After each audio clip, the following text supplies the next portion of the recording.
केंद्रीय कर्मचारियों और लाखों पेंशनर्स के लिए बहुत जल्द अच्छे दिन आने वाले हैं। केंद्र की मोदी सरकार इस साल अपने कर्मचारियों को महंगाई भत्ते की 3 किस्त एक साथ देने वाली है। इसकी घोषणा भी हो चुकी है।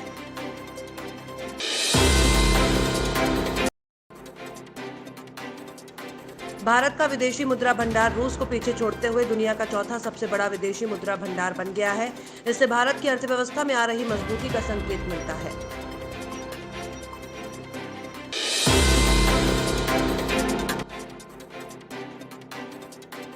कोरोना वायरस महामारी के बाद रेलवे के सफर में काफी बदलाव आया है। अब अगर दिन भर का काम निपटाकर रात में ट्रेन के जरिए सफर करने की तैयारी कर रहे हैं तो आपको जेब थोड़ा ज्यादा ढीली करनी पड़ सकती है।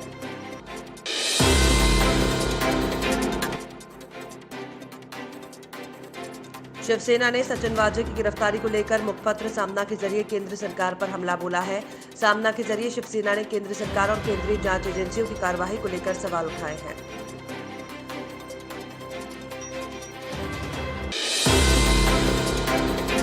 मुंबई में मुकेश अंबानी के निवास के बाहर मिले विस्फोटक मामले में जांच जारी है। पूरा मामला वरिष्ठ पुलिस अधिकारी सचिन वाजे पर केंद्रित हो गया है। राष्ट्रीय जांच एजेंसी ने मामले की जांच अपने हाथों में ली तो सचिन वाजे की पोल खुल दी गई।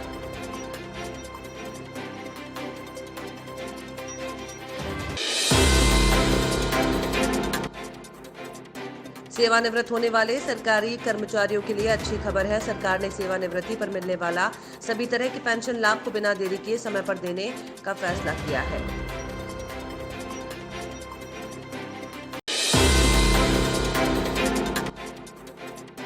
प्रस्तावित निजीकरण के विरोध में 9 यूनियनों के सम्मिलित संगठन United forum of banking union ने 2 दिवसीय राष्ट्रव्यापी बैंक हड़ताल का ऐलान किया है। कर्मचारी संगठनों की हड़ताल से सोमवार और मंगलवार को देश भर में बैंकिंग सेवाएं प्रभावित हो सकती हैं।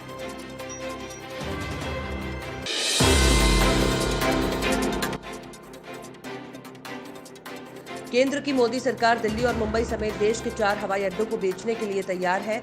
उसने दिल्ली, मुंबई, बेंगलुरु और हैदराबाद हवाई अड्डों में अपनी बची हिस्सेदारी बेचने की योजना तैयार कर चुकी है।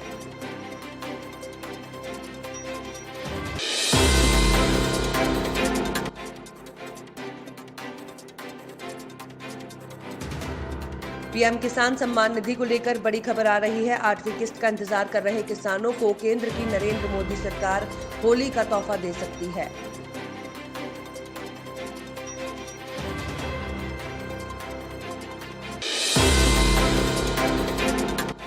अब मेघालय के राज्यपाल सत्यपाल मलिक भी 3 कृषि कानूनों के खिलाफ आंदोलन कर रहे किसानों के समर्थन में आ गए हैं। विरोध प्रदर्शन को लेकर उन्होंने केंद्र सरकार पर भी सवाल उठाए हैं। उपराज्यपाल ने यह भी कहा कि उन्होंने ही किसान नेता राकेश टिकैत की गिरफ्तारी रुकवाई थी। लूट, चोरी और डकैती की घटनाएं बढ़ने पर इंदौर पुलिस ने रविवार को बड़ी कार्रवाई की। करीब 60 पुलिसकर्मी और अफसरों की टीम ने दानी घाटी, चड़ावद सहित कई डेरों पर छापे मारे। कार्रवाई में 5 टीआई और 1 सीएसपी शामिल किए गए हैं।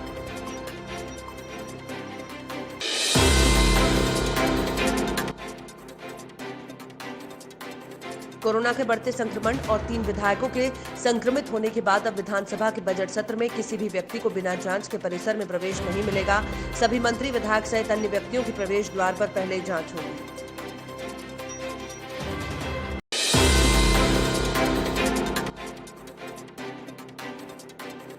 महिलाओं को निजी बैंकों से स्वरोजगार के लिए लोन दिलाने के बहाने ठगी करने वाली एक महिला को तलैया थाना पुलिस ने गिरफ्तार किया है। आरोपित महिला के खिलाफ समूह की करीब 25 महिलाओं ने 23,57,000 रुपए की ठगी की शिकायत की थी।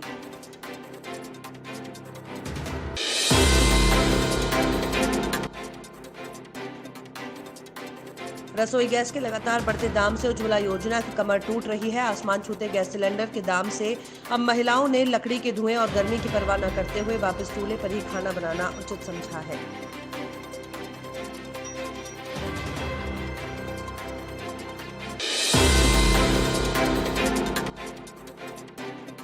इंस्टाग्राम पर वीडियो पोस्ट करने के विवाद में दोस्तों के ही 2 पक्षों के बीच विवाद हो गया। बाद में एक पक्ष ने दूसरे पक्ष को बात करने के लिए डीजल शेड के समीप स्थित घर बुलाया और घर के बाहर पहुंचने पर चाकुओं से जानलेवा हमला कर दिया।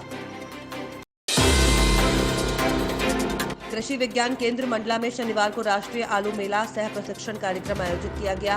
इस कार्यक्रम में पहुंचे केंद्रीय मंत्री कार्यक्रम में संबोधन के दौरान जब खड़े हुए तो उन्होंने सामने लगभग खाली हो चुकी कुर्सियों को देखकर भड़क गए।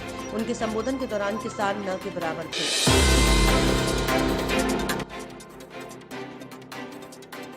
ग्वालियर चंबल अंचल में दतिया और श्योपुर में फसलों को अधिक नुकसान की सूचना है। पश्चिम चंपारण के नरकटियागंज, गोनाहा, मेनाटांज, लोरिया, योगापट्टी, नौतन, सिकटा और बेरिया प्रखंड क्षेत्र में रबी फसलों को काफी क्षति हुई।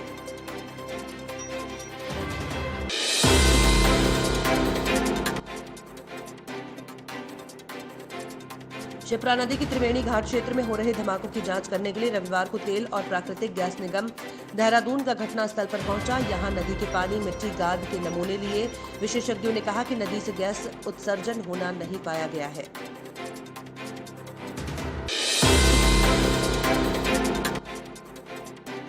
असम के तिनसुकिया जिले की साबुआ विधानसभा में आयोजित जनसभा को मुख्यमंत्री भूपेश बघेल ने संबोधित किया। उन्होंने कहा कि असम की जनता इस बार झूठे वादों के खिलाफ और कांग्रेस के मजबूत इरादे के पक्ष में मतदान करेगी।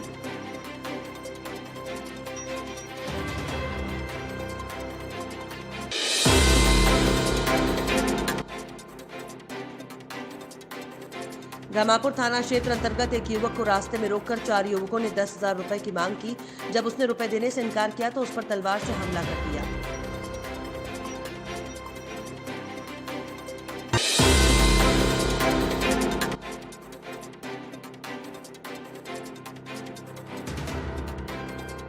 रामापुर थाना क्षेत्र अंतर्गत एक युवक को रास्ते में रोककर 4 युवकों ने 10,000 रुपए की मांग की। जब उसने रुपए देने से इनकार किया तो उस पर तलवार से हमला कर दिया।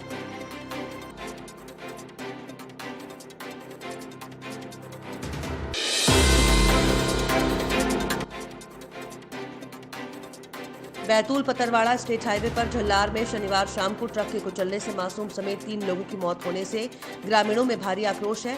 रविवार दोपहर में ग्रामीणों ने सड़क पर शव रखकर चक्का जाम कर दिया।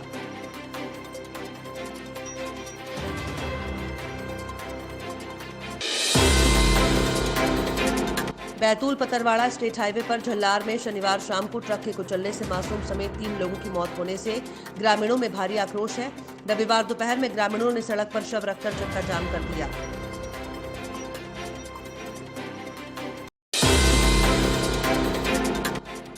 तेंदुआ गोलीकांड की शिकायत पर अब तक वन और पर्यावरण मंत्रालय को स्टेट टाइगर स्ट्राइक फोर्स ने रिपोर्ट नहीं भेजी है। समयावधि बीतने के बावजूद क्षेत्रीय कार्यालय के जिम्मेदार पुरानी जांच एजेंसियों के अधिकारियों के बयान दर्ज कर खानापूर्ति करने में जुटे हैं।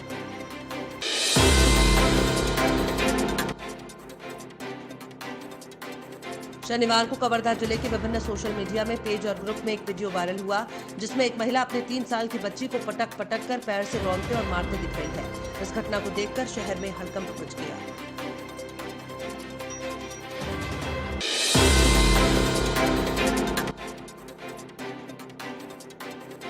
पश्चिम बंगाल विधानसभा नजदीक आते जा रहे हैं। सभी पार्टियां जीतने की धीरे धीरे अपने उम्मीदवारों की लिस्ट जारी कर रही हैं। वहीं राज्य में टीएमसी और भाजपा के बीच कड़ी टक्कर देखने को मिल रही है। दोनों पार्टियों के नेताओं के बीच अदला बदली देखने को मिल रही है।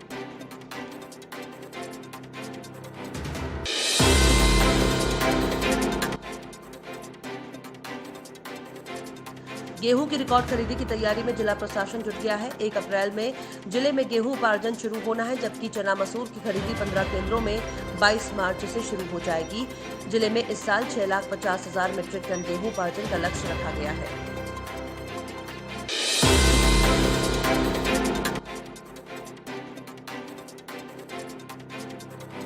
देश में कोरोना महामारी की स्थिति बिगड़ती जा रही है। महाराष्ट्र और पंजाब में तो फिर से पाबंदियां लगा दी गई हैं, लेकिन लोग मानने को तैयार नहीं है। नागपुर में आज से 7 दिन का पूर्ण लॉकडाउन शुरू हुआ।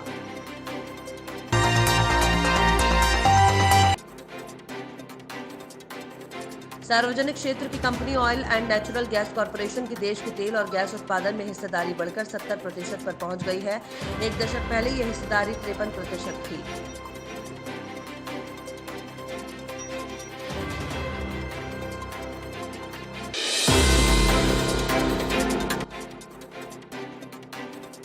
जम्मू कश्मीर की शोपिया जिले के रावलपोरा इलाके में भारतीय सुरक्षा बलों और आतंकियों के बीच 24 घंटे से ज्यादा समय से मुठभेड़ जारी है। इस मुठभेड़ में सुरक्षा बलों ने रविवार को लश्कर-ए-तैयबा के एक आतंकी को ढेर कर दिया है।